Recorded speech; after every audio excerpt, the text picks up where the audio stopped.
Garmin just announced something I didn't expect they would ever do. They launched their brand new subscription service, Garmin Connect Plus. Now, over the last few years, subscription services have become increasingly popular across the health and fitness brands, and Garmin now joins this trend.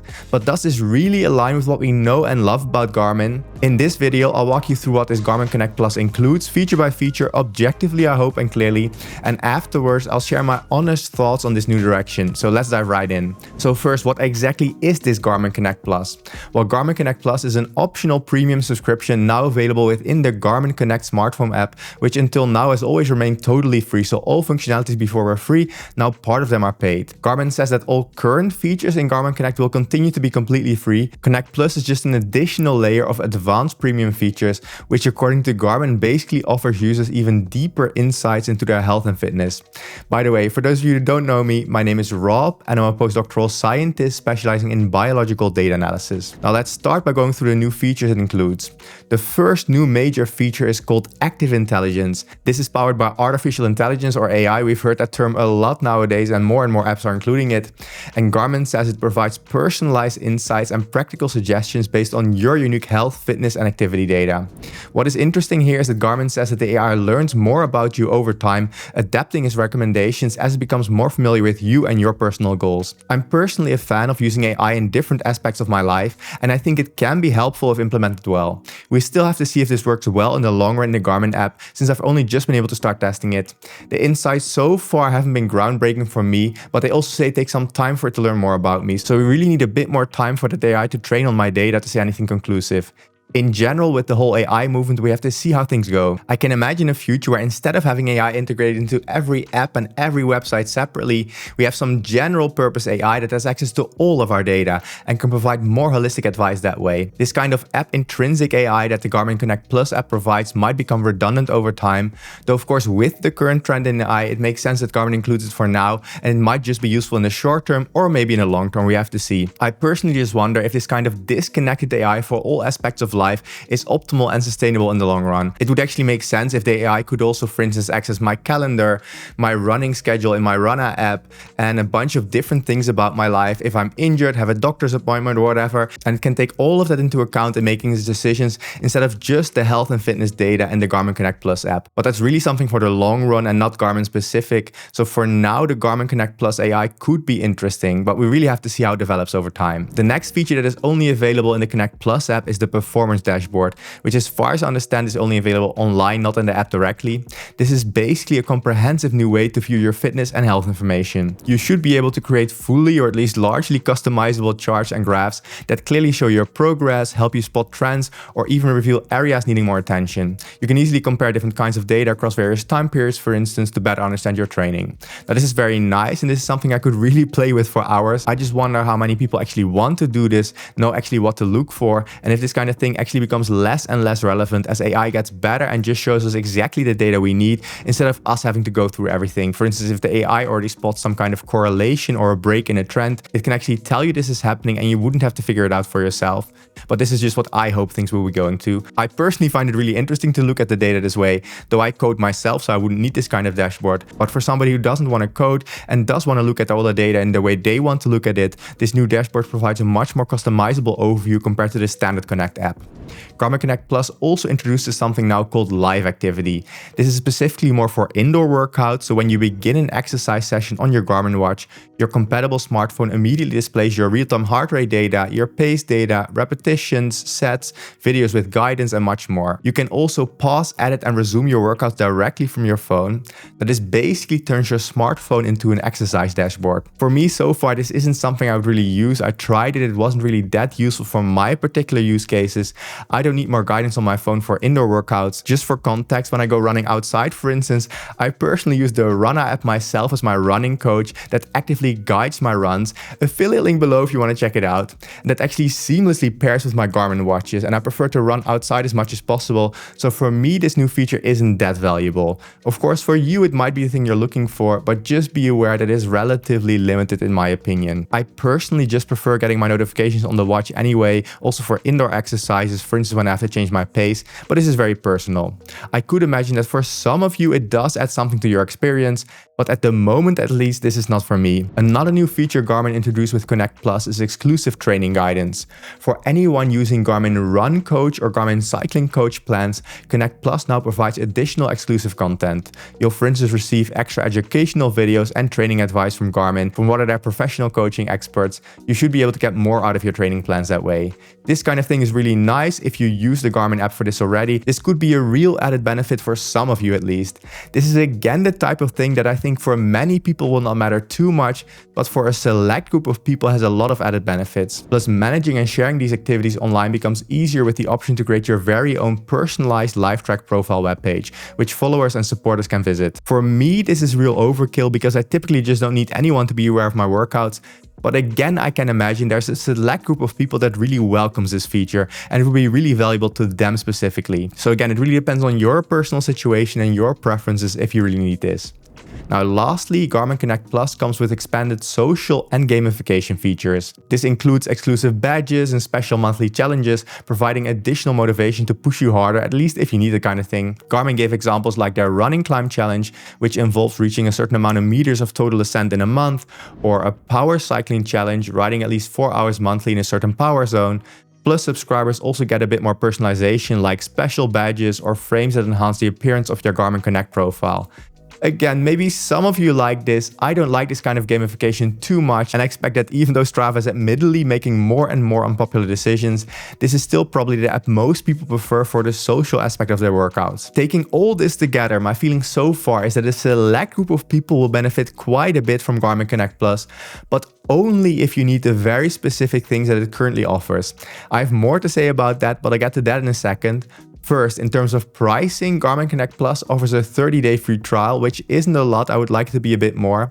And after that trial, you can continue for either $6.99 a month or $69.99 per year if you sign up for a whole year in advance.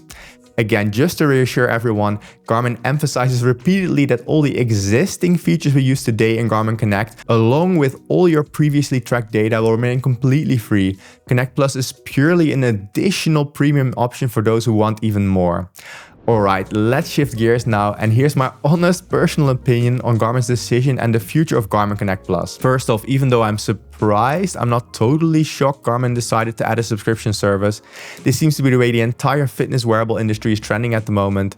Fitbit and Google already have their premium paid tiers, and companies like Whoop and Aura have built their business model entirely around the monthly subscription service. You basically cannot use their products at all without paying a monthly fee.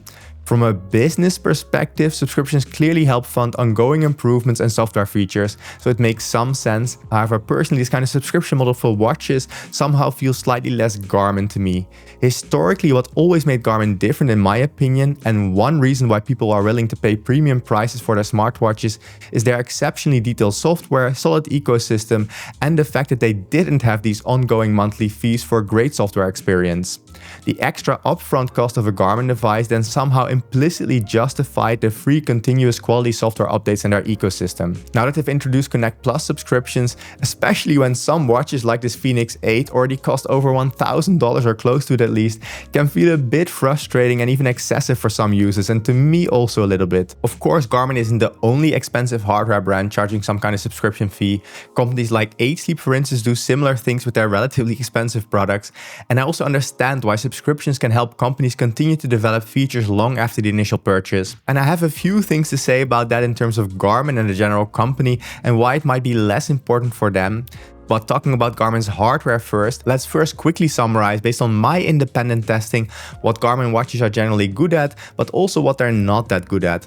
That way you can get an even better impression about Garmin, and if you want to get a new Garmin watch, you can decide if you also want to get Connect Plus. But first, if you're finding these videos interesting, it would really help me get access to new devices sooner and help me reach more people if you like this video and subscribe to the channel. Pressing those two buttons really makes a huge difference, and commenting also helps. I would really appreciate it.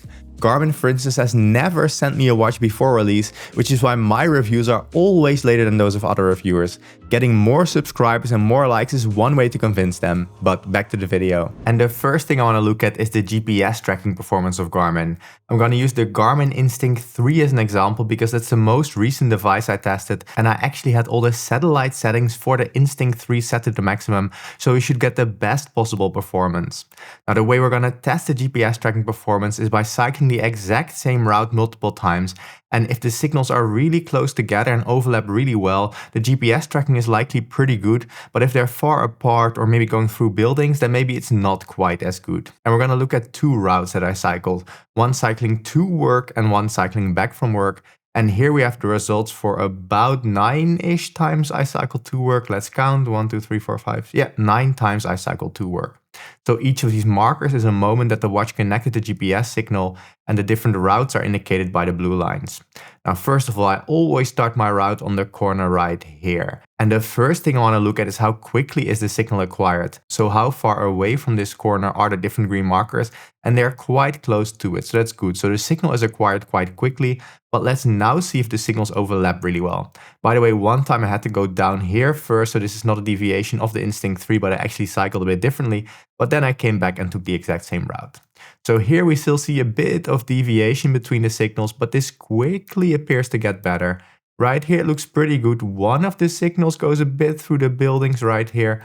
Otherwise looking pretty good. If we zoom out right here, we see the signals are pretty close together. Not perfectly, but this is one of the best performance I've seen so far. Here it also looks quite good, not perfect. And then here the signals start to get quite close together. I'm quite happy with this performance. You can see the blue lines overlap really well. And that continues basically for most of the ride. Here I actually took two different directions. So this is actually a true signal. I had to go around some construction. So looking pretty good. So going to work, it looks really consistent. I had to teach 2 times, so these are actually different tracks. Also looking really good right here. And this basically continues for most of the rides. Also right here, I took 2 different routes. So here I actually crossed by foot, but this looks pretty good. Here looking good. So we really see good GPS tracking performance of a Garmin watch. I just wanted to highlight that this is really a strength of Garmin. You're gonna get good GPS tracking performance. And we see the same thing cycling back from work. This is a number of times I cycled back from work, sometimes starting here, sometimes starting on this area right here, and most of the time starting right here. But again, this means the signal was acquired really quickly, so that's good. And if we look at the actual routes right here, they are deviating a little bit right here, so not quite as perfect. So even a good watch like Garmin still has some deviation. Also right here, we have a bit of deviation, but before that it's looking really good. Here the signals are mostly close together. I think I actually took a different route here, so this is also true.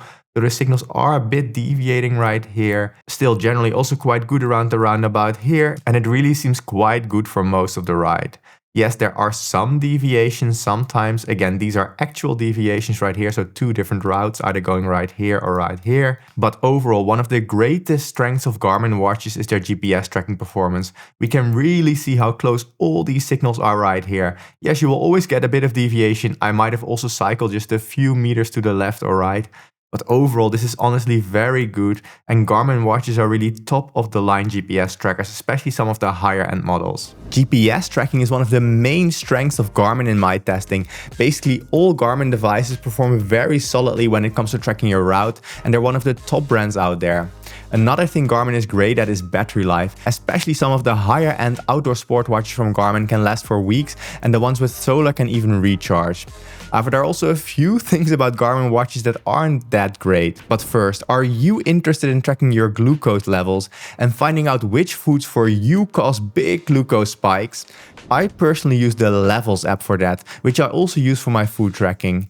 If you want to get the best deal available, use my affiliate link up here or down here. Or if you're just getting started with running, or you're planning for a marathon, half marathon or 10K, and you want to get the best personal running plans, I really like the Runner app, which also provides live guidance during your runs. If you also want to try it out, using my affiliate link down here or up here, you can get a 2-week free trial. Now, I run this channel next to my full-time job, and I don't take sponsorships from any of the devices I review, so affiliate links like this keep the channel going. Thank you so much for considering it, but let's get back to the testing. And the next thing I want to discuss is the heart rate tracking of the built-in heart rate sensor of different Garmin watches. And in this overview right here, you can see the heart rate tracking performance of many devices I've tested over the last few years, where the correlation value, which is this R value along the horizontal axis, should be as high as possible to have the best possible performance. And on the vertical axis, I actually ordered the watches from worst to best. So the better the performance of a device in terms of heart rate tracking, the more to the top right it is right here. And I marked all the Garmin watches I've tested over the last few years in red. And this is an overview for indoor cycling. After this, we're also quickly gonna look at outdoor cycling, running and weightlifting. Now it's hard to read all the labels, but what you can clearly see is that most Garmin watches are somewhere in the middle of all devices. They're not amongst the absolute best performers up here, not among some of the poorer performers down here, but somewhere in the middle. There's some variation. Some of this variation is due to testing differences, but a lot of it is also due to different sensors, different weight of the watches, different seasons I tested them in. All of this can have some influence, but you can clearly see that Garmin watches always tend to be somewhere in the middle right here for indoor cycling. They're not bad by any means, but they have their issues. If you want to know what the best performing watches are, we need to zoom in a bit. And that zoomed in view is displayed right here. So here I just show the watches with a correlation of 0.8 or higher, so the worst ones have been cut off. And as you can see, there is still some spread of the Garmin devices, but they're not quite as good as, for instance, different Apple watches, the Pixel Watch 3, some Huawei devices. Also the Coros Vertex 2S, for instance, did quite well in my testing. So there are quite a few brands that seem to be doing better than different Garmin devices. Oh, and if you're curious what my reference device is here, I use the Polar H10 ECG chest strap as a reference, which can generally record my heart rate very accurately.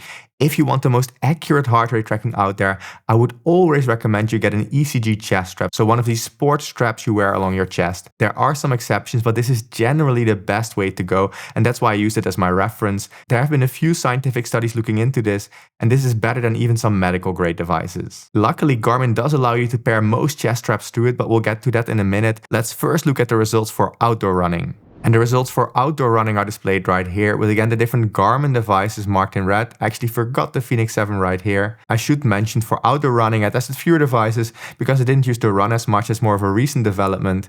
And as you can see again, Garmin watches are spread out a little bit, but never amongst the absolute top performers. The absolute top performers are different Apple watches. Also the Pixel Watch 3 from Google did really well in my testing. I forgot to put it in this overview right here, but that's another top performer. So overall, I would say generally most Garmin watches end up at a correlation of about 0.9 for running. Again, depending on weight, exact sensor type, maybe temperature, there will be some differences. My impression is that for running, Garmin does tend to be a bit better than, for instance, for outdoor cycling, as you'll see in a moment. So it might just be good enough for you. But again, my recommendation is buy one of the chest straps, either from Garmin or Polar, doesn't really matter, if you want really accurate heart rate tracking. I think the results for biking outside are especially interesting, and those are displayed right here. Again, the different Garmin devices are marked in red, and the further to the top right the device is, the better is its agreement with the chest strap. And in this plot, my view of it is that most Garmin devices do tend to cluster together quite tightly. Yes, again, there is some spread right here, but similar to what we saw for cycling indoors, they're not amongst the worst, but also not the best performers. But given that all devices perform worse for cycling outside, here the correlation is getting quite low for many Garmin devices, so that R value so low that I would not really use it. I think for indoor cycling, Garmin devices are still probably good enough for many of you. For running, also many Garmin devices are still quite good, not amazing, but good enough for many of you. Garmin deals quite well with cadence lock, so one of the issues many watches have. So potentially I can still recommend a Garmin watch without a chest strap for running, but for cycling outside it really is showing some issues. I can really not recommend it, at least not based on my testing. There are quite a few better devices out there, especially again Apple watches, some Huawei devices, some Pixel watches. All of these are doing better. Even the Whoop strap is doing better than different Garmin devices, at least on my body and my physiology. I recently also tested many different devices on my colleague Raphael. If you're interested in that video, that's linked up here or down here. But for me, this is pretty clear. If I want to track my heart rate with a Garmin watch while I'm cycling outside, I just get an ECG chest strap. They're not that expensive, and then I know I'm getting reliable data. Now to close off, let's take a look at the results for weightlifting. And in this overview for weightlifting right here, we again know that the further to the top right the device is, the better is its correlation with the reference device. And you might have a different opinion, but if I see this, I again see Garmin watches being in the middle of all devices. Not absolutely terrible, but definitely not good enough for weightlifting. But if you've seen some of my other videos, I generally don't recommend you use a smartwatch for heart rate tracking during weightlifting, at least not without using an external ECG chest strap like the Polar H10 for instance, but the Garmin HRM Pro is also fine. I just recommend that for the particular sport you're interested in, what device can likely measure your heart rate reliably. And in this case, most devices aren't good enough for weightlifting, and especially Garmin watches aren't doing that well. The only device I can sort of recommend for weightlifting is the Apple Watch, though that has many dropouts, so you will never get a wrong heart rate, but it will stop detecting your heart rate sometimes during weightlifting. I wanted to share this with you just to give you a general impression of how Garmin watches perform on me in my testing, because I've heard quite a few people saying nowadays that smartwatches can measure your heart rate reliably under most circumstances, only old tech wasn't so good. But even modern devices still struggle, and that's okay. It's actually quite a hard problem to solve to measure heart rate reliably on the wrist under all circumstances. So these are the results for heart rate tracking. I'm sharing them exactly as they came out. I didn't manipulate them in any way. Let's next take a look at another metric I tested on the Garmin devices. Can Garmin watches actually track your sleep stages? Let's have a look. And to start with, I don't want to look at testing that I did, but I want to look at testing that was done in scientific literature. So scientists actually did systematic testing of different devices. I tried to find all scientific studies out there that tested different devices, and I made a single overview. And let's start with the results for different Garmin devices marked in red right here. In this case, the different researchers used something called polysomnography as a reference, which is the gold standard for sleep stage tracking, where you have many electrodes attached to your head, close to your eyes, your neck, and even to, for instance, your chest, where they measure eye movements, brain waves, and other things to accurately measure your sleep stages. And here we can see how different Garmin devices agreed with those reference devices. It sounds quite complicated, but what you need to know is that the further to the top right a device is, the better is its overall agreement over the 4 individual sleep stages, so deep sleep, light sleep, REM sleep, and awake, so that's along the horizontal axis, and also the agreement of the worst out of those sleep stages, which is along the vertical axis. So Garmin is in this spot right here, and the way we're going to look at this is by comparing this performance to that of other brands. So how does Garmin do in comparison to other brands? Well, let's have a look. So Garmin is right here. Next, let's take a look at Polar. Okay, Polar in orange right here is actually quite close to Garmin. Overall, if you look at the horizontal axis, it's sort of in the same region, so not necessarily doing any better, just the worst sleep stage is a little bit better. Next, we have Fitbit, and this is really already a significant improvement. Most Fitbit devices in green are along the 70% or so doing quite well compared to the reference. If we look at Whoop right now, so actually some older Whoop straps, they also did quite well, maybe not quite as well as Fitbit, though Whoop actually recently released a new sleep stage tracking algorithm, so potentially they're doing a bit better. That video is linked up here, but Whoop and Fitbit are definitely doing better than Garmin. Next, we put in the Oura Ring. The old Oura Ring didn't do quite as well as, for instance, Fitbit, though definitely still better than Garmin, but the newer Oura Ring 3 and also the 4 in my testing, as you'll see in a second, do quite a bit better than all the other devices we've looked at so far, especially Garmin and Polar. And finally, let's put in Apple. In this case, they tested the Apple Watch 8. This is a test done by Apple themselves, so this is not the best test out there, but this was the only somewhat reliable test I could find on Apple Watches in literature at the time. But still, as you also see in my testing, Apple Watches definitely do better than Garmin devices in terms of sleep stage tracking. The only brands that tend to do worse than Garmin devices are different Chinese brands. So Xiaomi is one example, but also Huawei really has poor sleep stage tracking, and in those cases Garmin definitely outperforms them. But one major limitation here is that these are all quite old devices. The problem is science takes a while to get published, so usually devices are at least 1, 2, maybe even 3 years old before the results get published. Luckily, I also did testing on myself with much newer devices and also many newer Garmin devices, so let's take a look at those results. And this is an overview of those results. So on the right, we have the results we were just looking at, but on the left are now the results of my testing, with again similar colors being used. Now this is already a few months old, so there are newer devices, but the patterns really don't change. And I honestly didn't have the time to make a complete new overview, but I think the results speak for themselves. So again, we have Garmin devices marked in red right here. Different Mi bands, so Xiaomi marked in blackish green. We have a Polar device in orange right here. The Oura Ring in pink purple, the Whoop strap in blue, different Fitbit devices in green, and then Apple Watches on the top right here in sort of a cyan color, I think it's called. But the overall patterns are pretty striking, I would say. Garmin devices are all in this area right here, so really the lower part of this plot. Only Xiaomi devices tend to do worse, similar to what we saw in the scientific literature. Polar does about as well as Garmin, though the worst sleep stage on the vertical axis is a bit better, so that matches the results right here. Then Aura, Fitbit and Whoop are sort of intertwined right here, seeming to do about equally well. That's also about what we see here, though Fitbit is likely doing a bit better than Whoop right here in this overview from scientific literature. Though as I said, Whoop recently upgraded their sleep stage tracking algorithm. And Apple is doing particularly well in my testing, maybe a bit better even than in scientific literature. But the general patterns in my testing and those of scientific literature are basically the same. Garmin devices just don't have good sleep stage trackers, and they probably all use the exact same algorithm. So no matter what Garmin device you get, most likely you get very similar sleep stage tracking performance. There's likely not a very big difference. It's just very expensive and hard to train a sleep stage tracking algorithm. So it would make no sense if Garmin uses different algorithms for different models of their watches. Now, before getting back to the Connect Plus app and why I think these measurements matter for the Connect Plus app, let's quickly see what are the best sleep stage trackers out there, because some of them were never tested in scientific literature, but they were included in my tests, and I do want to give you a complete overview. So what do I recommend in terms of the best sleep stage tracking out there? Now, on my particular physiology at least, the best sleep stage trackers I would say are different Apple Watches. The 8 Sleep Pod is the device that has had the most positive impact on my sleep because it can actively cool the bed, especially in summer. This is amazing, and it does it separately for each side of the bed, but it's quite expensive, so not affordable for everyone. The Oura Ring is actually also quite good at sleep stage tracking. They're quite robust, and I really trust them as one of the better sleep stage trackers out there. There's also the Nukua app, also called Sleep 2 now, which is a really good sleep stage tracking algorithm developed by people here in Austria. And then sort of the second tier of devices I would say are the Whoop strap, with the new algorithm potentially that actually became first tier. And then we have different Fitbit and Google devices.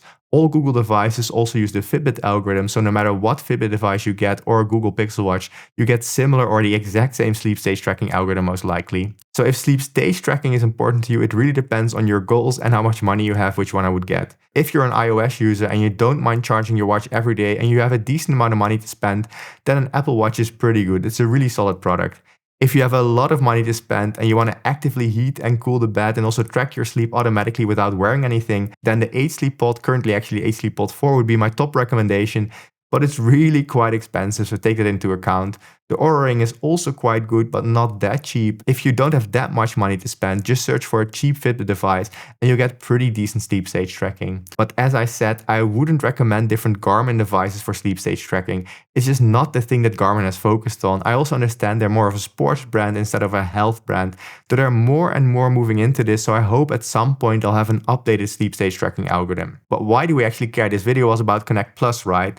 Well, it does matter because this input data is used in several parts of the Connect Plus experience. You have the dashboard, which uses the different parts of the data, so your heart rate, your sleep, all these kind of things. So be aware of what things Garmin devices are good at and not so good at. And the same, of course, goes for the new Active Intelligence AI feature of Connect Plus, which also uses your data as an input to give you advice. So I just wanted you to be aware of the strengths and the weaknesses of Garmin and how I'd recommend you use Garmin devices. Now that you know what Garmin's strengths and weaknesses are in terms of measurements, we can better judge if the AI in Connect Plus is dealing with solid data or not.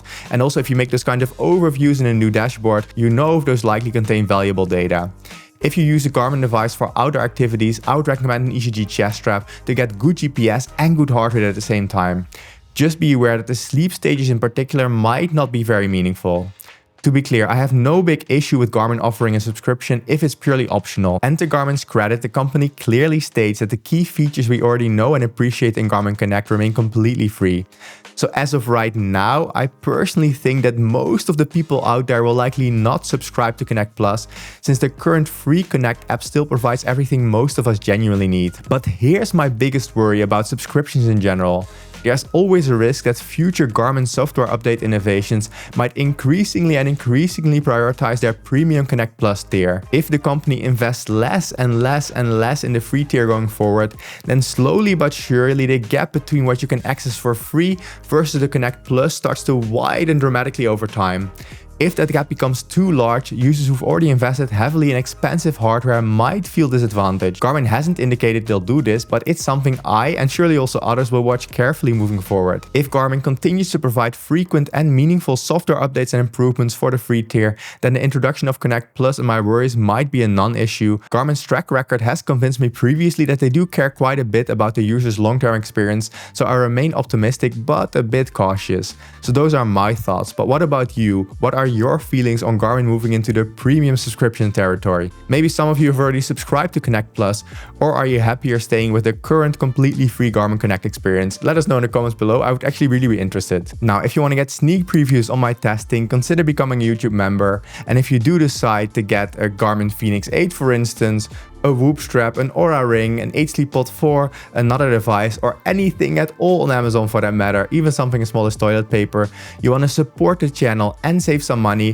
there are different affiliate links in the description below, and some of which provide quite a good discount. Now, given that you watched this whole video on the Garmin Connect Plus app, I think you will like this video on the best sleep stage trackers, or this video on how different watches performed on my colleague Raphael.